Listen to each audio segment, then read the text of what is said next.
G'day. Welcome to another discussion on street sociology. Now, today we're actually not discussing war crimes, politics, viruses, or any of that. Thank Christ. It's actually a bit of a different one for you today. Something I've learned over the years, and this actually relates to you personally and how you achieve happiness in this increasingly complex and, let's say, troubling world. All right. Now, first up, I'm not a mental health practitioner. I'm not taking something from books and telling you. This is from my own personal experience. Just an idea. So don't take this as gospel because, again, I'm not qualified to give advice.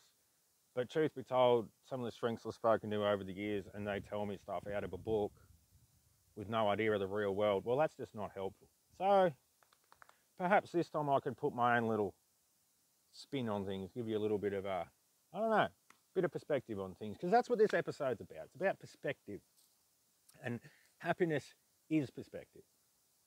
Let me explain that to you. Basically, think about when you have a cold, right, or a headache or whatever, and you think, oh, God damn it, this is useless. Oh, you just feel like crap, and you just wish, lying in bed sweating at 3 in the morning, Christ, I wish I was healthy again, and then the cold's gone, and you recover. And that you were sitting there sick thinking, oh, geez, if I was better, I'd be doing all these things, and and then you get better. And you feel over the moon for about 3 hours. And then whatever your normal was before that resumes normal service. Okay? When you're poor, which I often am, you dream of wealth. But when you acquire it, which I have a couple of times, not much mine, but some, within a matter of hours, maybe a day, it doesn't improve your mood. You're already used to it. It doesn't change anything. You think you want this stuff, but if you don't have a perspective, then achieving it won't bring you any benefit. That's what I've found over the years. Now, I'll give you a personal anecdote. For example, I've got a pretty serious hip injury right now, which actually explains the regularity of the videos I'm putting out because there's not so much I can do at the moment. So I've got a pretty badly messed up hip. So I'll put it like this. For the last year, the only place I've been able to run anywhere is in my dreams.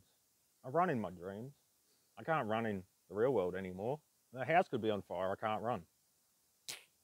So, the only place in the last, well, it's more than 12 months actually, for a long time that I've been pain free is if I'm hammered drunk. That's the only way. If it's not for that, then it's just all the time, you know? But once I have surgery on my hip and get everything put back together properly, will I be overjoyed every day at my newfound freedom, hopefully my ability to run and jump and star jumps and stuff? Probably not, okay? Probably not.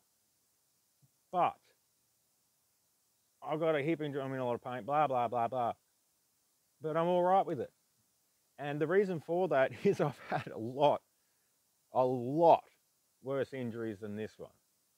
I've seen loved ones have far worse injuries than this one. So for me, I still have to work. I still have to function. I have a physical job. And yeah, it kind of hurts a bit.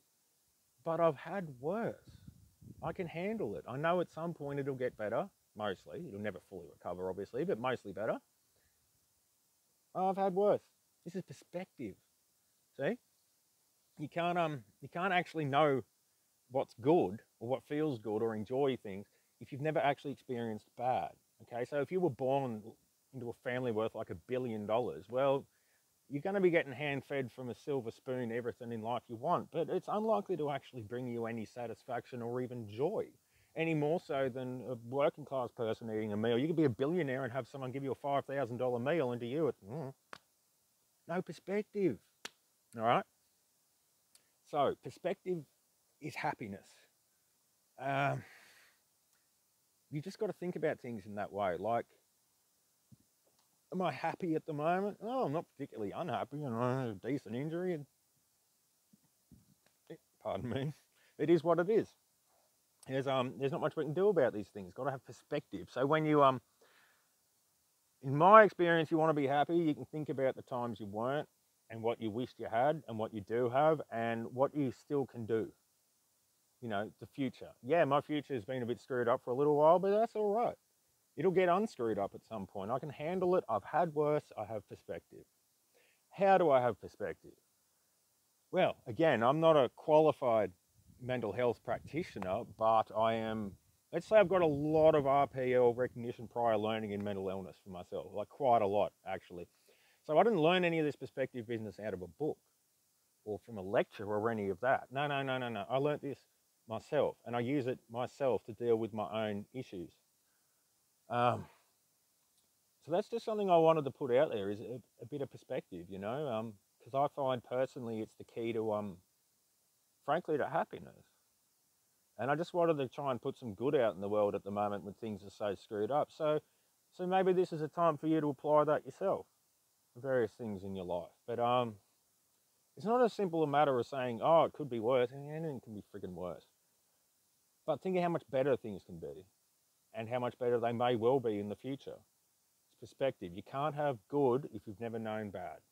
So that's what I have to say today. Street sociology.